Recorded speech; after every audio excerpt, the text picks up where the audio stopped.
السلام علیکم دوستو، آج میں آپ کے سامنے حاضر ہوں ایک نئی ویڈیو کے ساتھ۔ جنگل کی ایک رات۔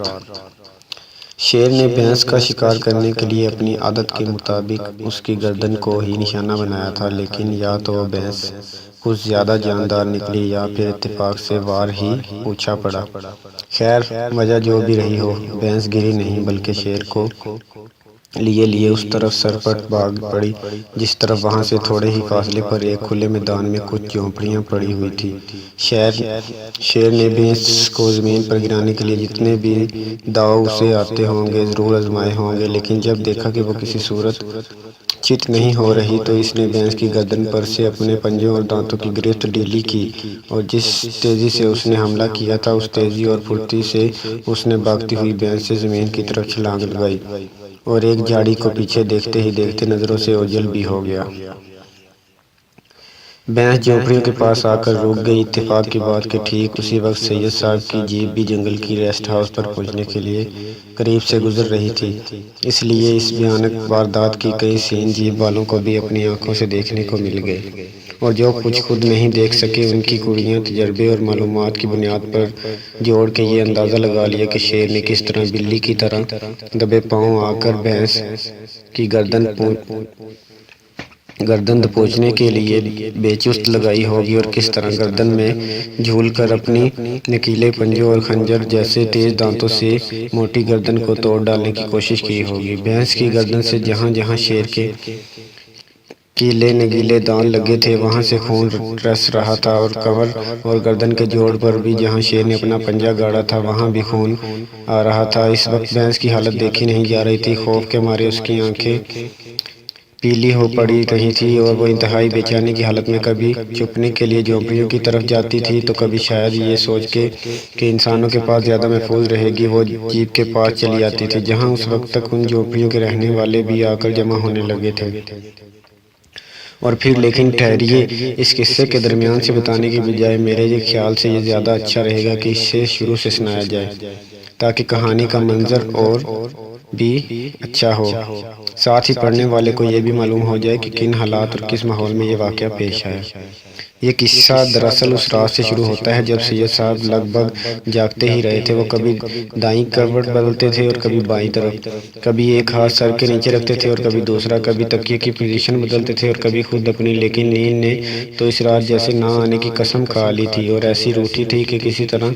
بہلائے نہیں بہل رہی تھی۔ مزے کی بات یہ تھی کہ نیند کے نہ آنے میں خود سید صاحب کے ارادے کا کوئی دخل نہیں تھا، بلکہ وہ تو خدا سے چاہ رہے تھے کہ کسی طرح نیند آ جائے اور دماغ میں جو اتل پتل مچی ہوئی ہے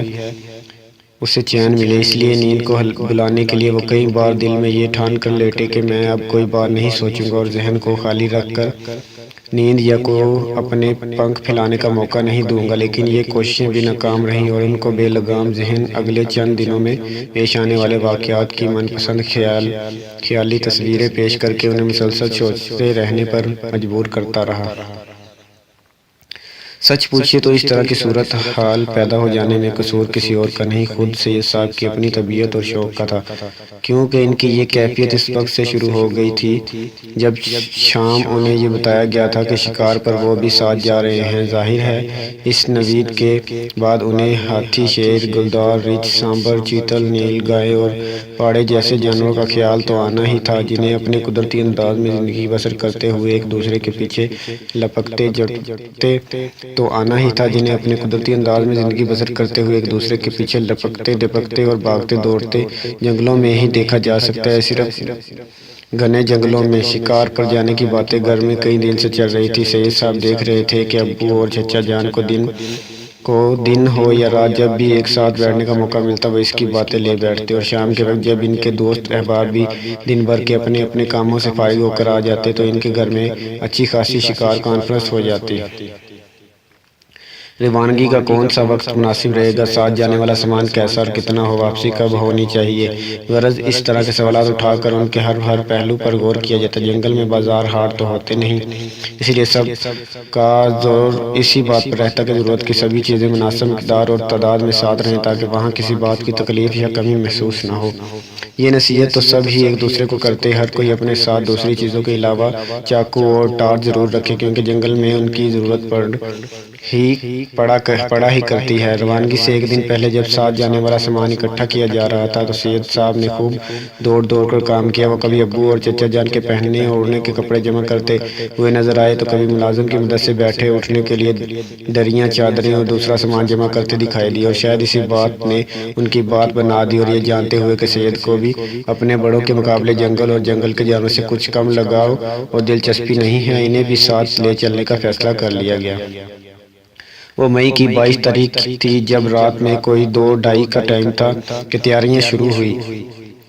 سفر اور وہاں کے مختصر سے قیام کی کہانی سنائی ہے۔ اس کہانی میں جنگل کی زندگی کے بہت سے مناظر اپنی تمام تر پراسراریت کے ساتھ موجود ہیں۔ انہوں نے جنگل باسیوں سے بچوں کی ملاقات کرائی ہے۔ لفظ تعارف میں نے جان بوجھ کر استعمال نہیں کیا، وہ اکثر سرسری اسپاٹ ہوتا ہے۔ انہوں نے جنگلی جانوروں کا صرف جلوہ ہی نہیں دکھایا ہے بلکہ ان کی عادتوں اور خصلتوں سے بھی پڑھنے والوں کو آگاہ کیا ہے۔ جنگل کی زندگی سے متعلق ان کی معلومات کتابی اور سطحی نہیں ہے، وہ بہت سی شکاری مہموں میں شریک رہے ہیں اور جنگل کی زندگی کی کھلی ہوئی آنکھوں اور ایک چوکس احساس کے ساتھ مشاہدہ کیا ہے۔ اس مشاہدے کی نقوش آپ کو اس کتاب میں جا بجا ملیں گی۔ بڑی بات یہ ہے کہ ان نقوش کو ان کی ادبی اسلوب نے زندہ کر دیا ہے۔ بچوں کی دلچسپی کی خاطر انہوں نے کتاب میں افسانوی رنگ اختیار کیا ہے کہ کردار سازی کی ہے، فضا آفرینی سے کام لیا ہے، مگر اس سارے عمل میں انہوں نے تخیل کو بے لگام نہیں ہونے دیا ہے، اپنے آپ کو اصل واقعہ سے وابستہ رکھا ہے اور اپنے سحر نگار قلم سے